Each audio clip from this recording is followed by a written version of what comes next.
¿Qué tal? Muy buenas noches, gracias por acompañarnos.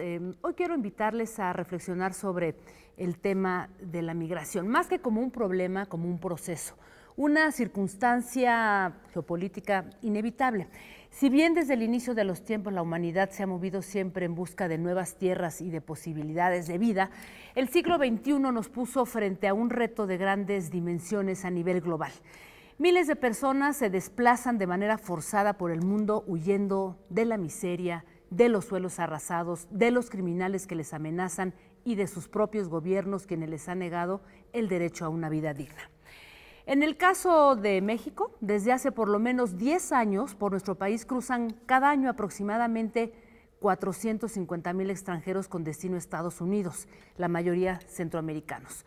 Durante años estas migraciones se tejieron en la clandestinidad hasta que las llamadas caravanas migrantes, iniciadas en octubre del año pasado, quebraron los discursos y las formas, los hasta entonces mecanismos de corrupción y de impunidad con las que polleros y criminales abusaron de ellos. Este éxodo colocó a México en una encrucijada, además de que lo enfrentó con su propia imagen, la de un territorio que también expulsa migrantes. Así es que frente a esto, hoy nos preguntamos, ¿es posible frenar esas mareas humanas? ¿Cuál debiera de ser la postura de nuestro país? ¿Exilio o expulsión? ¿Qué política migratoria debía de tener un país que también lleva muchos migrantes hacia Estados Unidos? ¿Cómo responder esta crisis humanitaria frente a las amenazas de Donald Trump? ¿Quién está detrás de todo esto? Bienvenidas, bienvenidos, esto es Debate 22.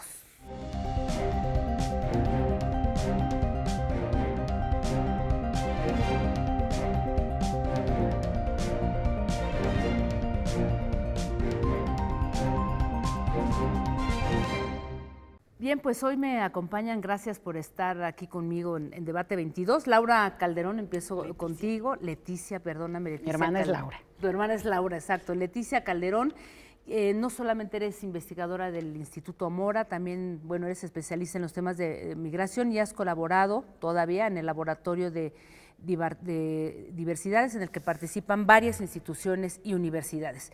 Y Alberto Pradilla, muchas gracias, colega, periodista vasco, has hecho un recorrido por muchos lugares, España, Palestina, Libia, Egipto, Ucrania, Grecia, Venezuela, y bueno, pues hoy estás aquí en México colaborando con Animal Político. Gracias por estar con nosotros y bueno, pues un programa que hacemos en medio de una coyuntura complicada, compleja, y justamente quisiera comenzar contigo, Leticia. Sin duda, las caravanas que comenzaron en octubre del año pasado marcaron un antes y un después. ¿Qué fue lo que, desde tu punto de vista, desnudaron o pusieron a la luz estas caravanas aquí en nuestro país? Mira, yo creo que lo que pasa es que hay una sociedad mexicana en general muy amnésica, porque el tema de la migración y la transmigración es un tema que ha ocurrido desde hace por lo menos 20 años con una intensidad importante. Te vas a acordar de los Tigres del Norte hablando del 4 veces migrante, ¿no? Y que va cruzando y cuenta esa odisea de dolor de cruzar nuestro país. Entonces, no es una cosa novedosa y recordarán los 72 migrantes asesinados hace exactamente, vamos para casi 10 años. Entonces, es hasta que ocurre algo aparentemente excepcional que la sociedad voltea a ver un tema tan doloroso como este. Entonces, yo creo que ese es el primer punto que te diría, y a partir de ahí reconstruir la idea de estas escenificaciones que han sido las caravanas. No han creado, ni parece que crearán, un patrón de migratorio distinto, pero ciertamente pues sí conmocionaron, sobre todo y entre otras cosas, porque había una coyuntura de salida de un gobierno, entrada de otro. Hablo de la primera caravana visible, así como muy observada por el mundo, y la mediatización que tuvo a través de la comunicación. Totalmente, ese es un punto muy interesante. Justamente aquí Alberto en su libro llamas a esta larga marcha de los hambrientos, dices tú, retransmitida en vivo y en directo, muy mediatizada. ¿Qué es lo que tú viviste? ¿Cuál fue tu pulso? ¿Qué desnudó? ¿Qué nos mostró y nos puso sobre la mesa esta primera caravana, que además tú seguiste en más de 4,000 kilómetros, prácticamente, ¿qué, mes y medio? Sí, bueno, nosotros lo enganchamos, la recibimos en Ciudad de Guatemala, yo en ese momento trabajaba en Guatemala, y la acompañamos sin despegarnos hasta Tijuana, o sea, fue todo el camino. Y realmente, mira, para mí el primer momento en el cual yo me los encuentro, cuando estaba desbordada la zona 1 de Guatemala, el centro completamente desparramado de gente, los albergues a reventar, y había familias, niños, hombres, mujeres de todas las edades, yo ahí te das cuenta de qué es lo que te hace moverte, qué es lo que te hace huir, dejar absolutamente todo y marchar, ¿no? Yo recuerdo la primera conversación que tuve con uno de los hombres que estaba ahí, que me dice, mira, yo estaba arreglando en un taller, estaba arreglando una rueda, yo cobraba una miseria, no recuerdo cuánto era, pero era una miseria, y dije, lo vi por la tele, vi la gente por la tele y dije, pues yo con lo que cobro me marcho y me voy. Entonces, ¿qué es lo que nos trajo la caravana? Sacó a la superficie algo que estaba ocurriendo, que estaba pasando, pero en la clandestinidad, a oscuras, pues eso, con gente en manos de grupos criminales, en manos de polleros, en manos de instituciones corruptas que pagaban para llegar a Estados Unidos. Ahora lo hacían caminando y siendo retransmitidos en vivo y en directo. Yo les preguntaría, ¿migrar es un delito o es un derecho? Bueno, migrar es un derecho, pero hay una serie de cuestiones que tienen que ver con la emigración es un derecho, depende del país también. El problema es que la inmigración no es un derecho. Entonces tú puedes salir, pero no puedes entrar. Entonces ahí es donde está la complicación. Pero yo sí quiero decir algo respecto a lo que dice Alberto. Mira, si fuera por hambre, por miseria y por violencia, la mitad del mundo estaría caminando hoy. Migrar es una decisión que también toman algunas personas y en ese sentido, justamente, por ejemplo, tenemos el caso de los hondureños. Esta semana se cumplen 9 años del golpe de Estado en ese país, y que esto es resultado, parte de la migración que estamos viendo ahora de hondureños es resultado de esa situación, o sea, hay una historia y lo que vimos es gente, digamos, reaccionando a esta situación política de su país, muy contestatarios, enfermeras, médicos, maestros, ellos no migraron. ¿Qué pasa ahí con la situación de quien migra? Porque Alberto decía algo que me parece muy importante porque no obedece al tipo de migración que hemos visto en otras circunstancias. Es decir, gente que oyó y se anima a irse. Eso no es lo común, Jacaranda. Así no se ha dado, digo otra vez, no hay una regla, pero a lo que voy no es la experiencia que hemos contado, leído, estudiado los últimos, te diría yo, 40 años. Esta es una novedad, alguien que se suma por miseria, porque además son casos que jurídicamente no son sostenibles, porque desafortunadamente en el derecho internacional para solicitar refugio tienes que comprobar algo que se llama miedo creíble, y ese miedo creíble desafortunadamente no es ni hambre, ni siquiera violencia no propiciada por el Estado, pues. Entonces, es un caso muy interesante el de las caravanas, por sí mismas y sobre todo esta primera que acompañó a Alberto y creo yo que un poco la experiencia siguiente de lo que observamos por la reacción de los mexicanos. Yo quisiera brevemente, aunque después continuemos con esta charla, Alberto, en el imaginario colectivo mexicano, la idea es de que hay dentro de estas caravanas también se cuelan delincuentes, gente mala, pues, ¿no? Se ha creado una mala imagen alrededor de muchos migrantes. ¿Cómo lo viviste tú? Yo creo que eso es pues es un fenómeno también de xenofobia del escalón más del antepenúltimo contra el último, ¿no? Yo creo que, Honduras, Guatemala, El Salvador tienen problemas tanto de hambre, o sea, el 50% de los niños de Guatemala están en situación de desnutrición, como de violencia. El caso de El Salvador, el caso de Honduras, el caso de Guatemala, los índices de violencia son países que están enfermos de violencia. Pero por otro lado, también hay que recordar que la migración ha sido una tradición, como bien decías, durante mucho tiempo. Tú ahora vas a Huehuetenango, por ejemplo, en Guatemala, y ves las casas de la gente que lleva años migrando, y la casa del emigrante, la casa de la persona que está viviendo en Estados Unidos, es la casa del triunfador, una casa grande, con una bandera de Estados Unidos, con 2 pisos, mucho más grande que la de sus compañeros. ¿Qué es la gente que yo me encontré? La gente que yo me encontré es gente que estaba huyendo. Es gente que estaba pasando, o sea, el hambre y la violencia son 2 razones muy buenas para marcharte de tu casa y dejarlo todo. Me he encontrado a gente, por ejemplo, que vendía verduras en su barrio y tenía que pagar extorsión, impuesto de guerra, le llaman en San Pedro Sula, o en Tegucigalpa, tenía que pagar a 2 pandillas, o sea, por vender verduras en la calle. Me he encontrado un taxista que te pagaba 4 extorsiones diferentes, 4 pandillas diferentes. Me he encontrado con historias de violencia terroríficas y con gente gente que gana $1 al día, que no puede mantener a su familia. Entonces me parece de un cinismo terrible el acusar a las víctimas de la violencia de ser precisamente las que exportan la violencia. Por cierto, que hay un detalle que me parece relevante. Las pandillas, o sea, la Mara Salvatrucha del barrio 18, que son las más conocidas, que operan en Centroamérica, también en el sur de México y en Estados Unidos, nacen en Estados Unidos. Nacen en Estados Unidos y se extienden en Centroamérica a través de la deportación masiva de los años 90. Frente a este éxodo que nos tomó por sorpresa a muchos, quiero dejar una pregunta sobre la mesa, vamos a hacer un pequeño corte. ¿Cómo vieron la reacción del gobierno? Porque de alguna manera todavía ni siquiera tomaba posesión el año pasado, estamos en medio de una larga transición. ¿Fue correcta las políticas, las decisiones que tomó este gobierno? Me voy con esta pregunta y volvemos en un instante.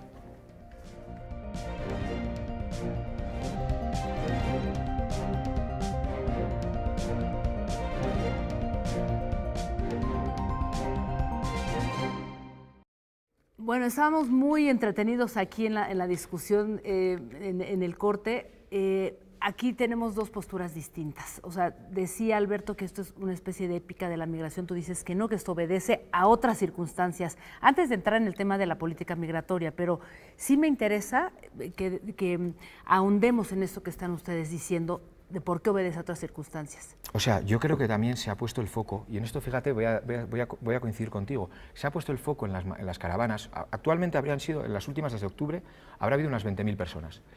Si el gobierno calcula que para este año pueden ser entre 700 y 800.000 personas que crucen hacia Estados Unidos, estaríamos hablando de un porcentaje ínfimo. Sin embargo, se ha puesto el foco en las caravanas. ¿Por qué? Pues probablemente porque es algo nuevo, porque es algo que ha estado radiado, que ha estado mediatizado, pero la realidad es que la migración ha sido masiva durante todos estos años. Lo que pasa es que eso, iban escondidas, iban, por ejemplo, caminando y sorteando las garitas migratorias del Instituto Nacional de Migración por Chiapas, por Oaxaca, siendo extorsionados, siendo asaltados, siendo violados, y todo eso ocurría en silencio, ocurría mientras que no estaba delante nuestra. Sin embargo, cuando miles de personas se plantan en el puente Rodolfo Robles y dicen, estamos aquí, queremos pasar a Estados Unidos, porque los países, porque en Guatemala, en Honduras y en El Salvador, cada uno con sus características, pero hay graves problemas de falta de Estado, de falta de oportunidades, de falta de futuro, de violencia, pues entonces cuando hay una imagen muy potente, ¿no?, de miles de personas diciendo, queremos que nos dejen pasar, frente a ese cartel que ponía bienvenidos a México. Tú dices que no es una épica de la migración. No, yo creo que hay una parte donde hay un descubrimiento de un proceso que es muy complejo y que efectivamente se ha mantenido en la clandestinidad, y justamente es una de las cosas que la sociedad civil más ha demandado, que se visibilice ese tema. Tú hablabas de la delincuencia y también de parte de la autoridad migratoria mexicana, que ha sido parte, de los más criticados desde hace mucho. Y si algo ha sido reseñado en este país por el cine, por las novelas, desde el ámbito académico, hay una fuerte producción de trabajo en términos de lo que ha sido el tránsito migratorio los últimos, te diría yo, 15 años. Entonces, no es que las caravanas lo visibilizan esta experiencia que sí es muy novedosa y que sí impacta, y sobre todo por dos cosas que creo que se juntan con lo que tú estabas diciendo. Porque se vuelven visibles, ¿no? No, pero otra vez, ¿quién no ha visto una película sobre transmigración en este país que ha ganado miles de premios? Podemos mencionar. Pero aquí vemos un éxodo, ¿no? Pero no quiere decir que no existiera y que no hubiera un imaginario de ese tema, no en esta dimensión. Pero ahora es visible. Porque aquí, y mira, voy a la foto de esta. La elección de esta foto es maravillosa porque es apantalladora, pero es exactamente el mensaje que envía de abruma, invade, te toma, ¿no? Entonces, ¿quién no va a tener miedo de eso? Tiene una intención mediática. O sea, tú dices de alguna manera que estas fotografías... Es mejor que estén escondidos. Mira, 7,000 personas es muchísima gente junta, pero frente al millón de venezolanos que han llegado los últimos 3 años a Colombia, se ríen de nosotros. Lo que hay en Argentina... Se construyó mediáticamente. Hay una parte que lo estamos volviendo épico, porque hay una parte en la cual México ha negado ese tema de la inmigración durante mucho tiempo. Se ha hecho realmente, ha sido una situación, lo digo yo, muy hipócrita, que solamente cuando hemos tenido estas circunstancias de tanta presión política por parte de Estados Unidos se ha dado una reacción de este tipo. Tú preguntabas si el gobierno había actuado bien o mal. Mira, Yo creo que hablar así como un todo se vuelve muy complicado, pero en el ínterin de la primer caravana que reseña maravillosamente bien Alberto, hay una circunstancia excepcional, que es la transición entre dos gobiernos, que además dos gobiernos en serio contrarios, ¿no? Pero después justamente lo que hemos visto en las siguientes experiencias de movilidad que en la caravana, aunque coincido perfectamente con Alberto de que el proceso migratorio ha seguido un cauce como se había dado hace mucho, pero en las siguientes caravanas, ¿qué vimos de diferente, entre otras cosas? Bueno, además, menos número así concentrado de esa manera, pero la primer caravana, la reacción de la población civil mexicana, aún con ciertas resistencias, pero hubo mucha solidaridad. Hubo lugares donde la gente se desbordó realmente. Rechazo, sí, también pero fue lo menos. Sí. Más bien el rechazo más fuerte se dio cuando llegaron a Tijuana y tiene que ver con algunas circunstancias que digo, podemos hablar. Declaraciones ¿no? Pero podemos ir después a ese tema si da tiempo. Las siguientes caravanas, ya de este gobierno, ya de este México del 2019, lo que fuimos viendo es cada vez más un rechazo. ¿Por qué? Porque daba la apariencia que se empezaba a normalizar esto del flujo así, con esta movilidad, y obviamente eso empieza a generar una reacción muy distinta, y yo creo que poca información de la población también, y sobre todo una cosa que sí quiero dejar muy clara: no hay crisis migratoria. O sea, no estamos frente a una crisis humanitaria. Espérame. No. Sí estamos ante una crisis humanitaria. No hay crisis migratoria porque las crisis se construyen. Si tú tienes a 7,000 personas detenidas y tienes 2 baños, ¿no?, o 2,000 personas detenidas, la gente está desesperada por irse, pues obviamente estás generando una crisis. Lo mismo que en Estados Unidos. No estábamos preparados, digamos, para este tipo de experiencia, no. Nos rebasó de alguna manera. Sí. Por eso preguntaba, porque tú, Alberto, fuiste bastante crítico en algunos trabajos, hablando, digamos, de las decisiones que se estaban tomando por las propias autoridades de migración. A ver, yo creo que en esa caravana, bueno, voy a intentar ordenar mis ideas. En aquella caravana es verdad que las autoridades de migración hicieron cosas como gasear a hombres, niños y mujeres en el puente de Rodolfo Robles, o como engañar a 1.700 personas que fueron encerradas en la feria mesoamericana en Tapachula, cuando ellos pensaban que iban a ir a un albergue. Es decir, se ha utilizado la solicitud de refugio como un subterfugio para la regularización migratoria, cuando el refugio es una cosa y el tránsito es otra. El cambio, yo creo que hay un cambio fundamental. El 18 de enero de este año, cuando llega la primera caravana del año, llega a Tecún, Guatemala, y va a entrar, ahí la gente estaba increíble, porque de repente se les empiezan a dar unas tarjeta de visitante por motivos humanitarios, que es una cuestión que está regulada en la ley mexicana, y entonces a partir de ahí se dieron a 13,000 personas que podían transportarse por todo el país durante un año, trabajar y tener todos los derechos. Entonces, claro, eso era un cambio absoluto, radical. Claro, teniendo en cuenta que ahora mismo salir de San Pedro Sula y dirigirte hasta una de las fronteras para ser entregado para ir, si vas con un menor, entregarte, o para cruzar al otro lado, se paga en $8,000 por persona. Entonces, ¿por qué la gente va en caravana? Porque no tiene dinero. Y entonces dice, esta es una forma de ir protegido frente a los posibles ataques de grupos criminales, y también frente al Instituto Nacional de Migración, que lo que hace es detenerles y deportarles, porque está en una situación irregular, aunque no delictiva. Entonces, el 18 de enero ocurre esto, de repente les dan estas tarjetas, pero eso se acaba.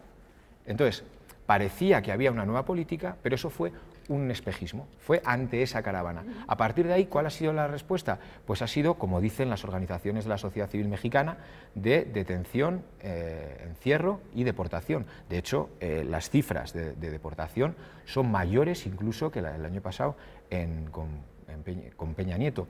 Y incluso hay un fenómeno que las organizaciones de la sociedad civil mexicana advertían recientemente, que es la criminalización de activistas relacionados con la caravana, o que se vincula con la caravana, ¿no?, que es el caso de Irineo Mújica y de Cristóbal Sánchez, por ejemplo, que han sido arrestados, y a la espera de conocer cuáles son los cargos que se les imputan, ya las organizaciones de derechos humanos, incluso el relator de la ONU, han advertido y se han mostrado muy preocupados por una detención así.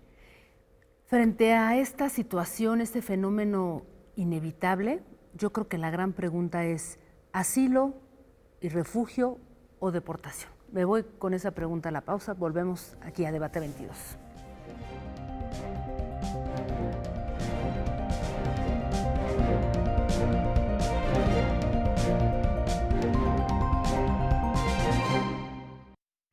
Bien, pues les preguntaba antes de irnos a la pausa si asilo y refugio o deportación.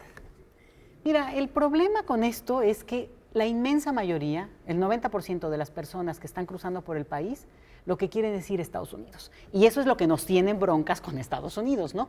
Porque probablemente sería una nueva situación distinta, pero podría ser el caso de que México dijera, bueno, esta gente decide que viene para acá, como ha ocurrido en algún otro proceso muy lejano de nuestra historia, por cierto.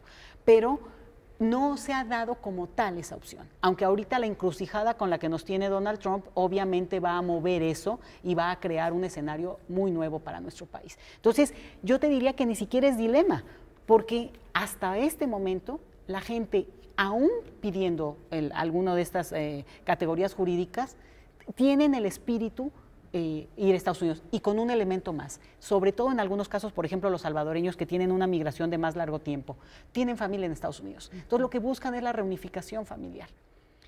Y yo no quiero dejarlo acá, porque las condiciones de las que hablaba Alberto al principio, pobreza, miseria, violencia, esta violencia que hemos visto, hay 20,000 mexicanos solicitantes de asilo político en Estados Unidos. Entonces, también como que vamos modulando las cosas. Quiere decir que son las condiciones que tiene México, que está tratando de modificar, digamos, la situación actual y vamos a ver a dónde avanza, pero en realidad no tendrías un escenario que tampoco resulte atractivo para quien viene huyendo de una circunstancia que obviamente es extrema, obviamente es difícil, muy dolorosa, pero encuentra un escenario en el que no necesariamente le resulta tampoco lo idóneo. Entonces, estamos en una situación bien compleja. ¿Tú cómo lo verías? Yo respondería que entre, ¿qué era? Asilo, refugio de evolución, pues respeto a los derechos humanos. Es decir, coincido mucho con ella que la gente lo que quiere es llegar a Estados Unidos. Entonces, pues una política de contención, represión y devolución, lo que va a generar es la gente va a volver, o sea, regresa y vuelve, o sea, no hace falta más inevitable, ¿no? No hace falta más que ir a la estación de autobuses de San Pedro Sula y ver a los deportados que te dicen, no, yo llego aquí un momento y enseguida me voy a volver a marchar. O sea, va a ser en caravana, va a ser con pollero, va a ser en la bestia, va a ser yendo en combis y volviendo a caminar alrededor de las garitas del Instituto Nacional de Migración, pero la gente, Centroamérica va a seguir huyendo porque las condiciones de vida no son razonables. Y luego hay un debate allí que me parece importante decir también hacia allá. Más que cuando hablamos de la épica, más que de la épica o del héroe, lo que me refiero también es en términos económicos. En Honduras, Guatemala y El Salvador, entre el 12 y el 18% del Producto Interior Bruto de cada uno de estos países se basa en remesas. O sea, estos países se sostienen gracias al dinero que cientos de miles de compatriotas les mandan a sus familiares. Sin eso, esos países estarían todavía en peores condiciones, con lo cual esa rueda va a seguir. Por eso planteo que me parece lo más razonable es esa óptica de derechos humanos, porque el flujo, coincido también en que no decir hola o algo así que criminaliza muchísimo y que genera ese miedo, creo que ese flujo va a continuar porque las condiciones materiales y subjetivas de esa gente siguen siendo terribles. Si me permites agregar solo un elemento, ¿Sí? Porque aquí en toda esta ecuación siempre falta algo, y son los gobiernos de Honduras, Guatemala y El Salvador. Entonces, en ese escenario, ojo, no hablemos ya de Centroamérica. El Salvador tiene un nuevo presidente hace 10 días, que puede ser un aliado muy importante para México por el discurso que tiene.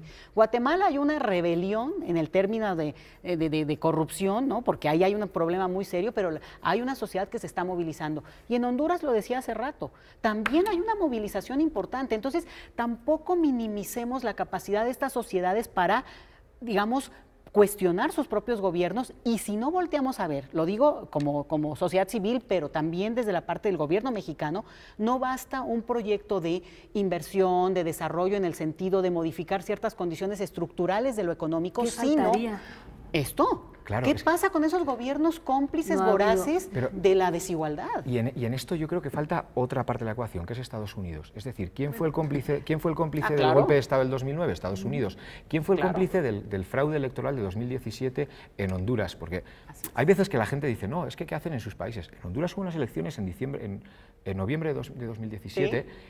Donde se saltó la luz, se cayó el sistema a medianoche cuando estaba ganando el candidato opositor, y finalmente fue el candidato oficialista el que se impuso, que ha sido avalado una y otra vez por la Embajada de Estados Unidos. Guatemala vivió una guerra civil desde el 60 hasta el 96. ¿Por qué? Porque Estados Unidos dio un golpe de Estado para proteger los intereses empresariales. Estados Unidos ha financiado también al ejército en El Salvador, Nicaragua. Es decir, en Centroamérica, por estar tan cerca de Estados Unidos, ha existido siempre un intervencionismo y una injerencia. Y además es interesante porque ver la postura en ese momento de Donald Trump envalentonado y poniendo ultimátums sin asumir esa responsabilidad y sin que veamos participación de los dos gobiernos, bueno, pues... Pero ¿por qué la va a asumir? Él justamente hace el papel que ha tenido Estados Unidos de siempre, y ahí es interesante que nosotros no podemos seguir creyendo, los mexicanos, esta idea de que republicanos, demócratas. Hay un proyecto de nación que pasa por eso, y es justamente, ¿no?, el extractivismo al extremo, y donde los gobiernos acaban siendo cómplices. Bueno, si podemos hablar de desigualdad, Guatemala, sobre todo Honduras, tiene una de las élites más ricas de Centroamérica. Entonces, entremos, digamos, lo empezamos a complejizar, y ahí es donde otra vez con el tema de migración. No migra cualquiera ni porque se le ocurrió. Tiene que haber una situación realmente que explique, ahí si quieres en lo personal, pero como proceso están pasando más cosas, porque también las personas pueden decidir, o incluso, y aquí agrego, salvo situaciones excepcionales que puede haber sido las caravanas, la migración no es de los más pobres, no tiende a ser de los más pobres porque migrar cuesta. Y tú decías un dato importantísimo hace rato. La migración no es de los más pobres, migrar cuesta. $8,000, nada más multiplícalo. Claro, pero precisamente, las caravanas lo que sirven es para que el pobre de entre los pobres, es decir, el que no tiene un familiar en Estados Unidos que le haga un préstamo para conseguir ese pollero que le va a llevar por $8,000, por cierto, que subieron los precios, claro, cuando la gente llega a Tijuana, los precios suben en Tijuana. ¿Por qué? Pues por ley de oferta y la demanda. Pero entonces ahí estaban los pobres entre los pobres, los que no podían pagarse eso, y entonces encontraron una manera, ir en grupo y protegerse. Y eso, o sea, yo he visto a gente que decía, mira, yo en esta garita de migración hace 3 meses me arrestaron y ahora estoy caminando por aquí. Porque en ese momento el grupo les daba sensación de protección y de también, y que es una cosa subjetiva pero importante, de que estaban siendo observados y que estaban haciendo algo importante. Pues nos vamos, yo me quiero quedar con estas excepcionales reflexiones de parte de ustedes, no sin antes agradecer muchísimo a Editorial Gediza, quien las imágenes que ustedes han estado viendo son fotografías que vienen justamente en este libro, Caminos del Éxodo Humano, en donde participan, bueno, pues José Manuel Valenzuela Arce, quien es el coordinador, Colegio de la Frontera Norte, y bueno, Alberto Padilla, presentas tu libro Caravana, porque yo creo que son interesantísimos documentos para entrar a este tema, el que pues yo digo que con o sin amenazas, de todas maneras esto no va a parar. Muchas gracias por estar con nosotros. Buenas noches.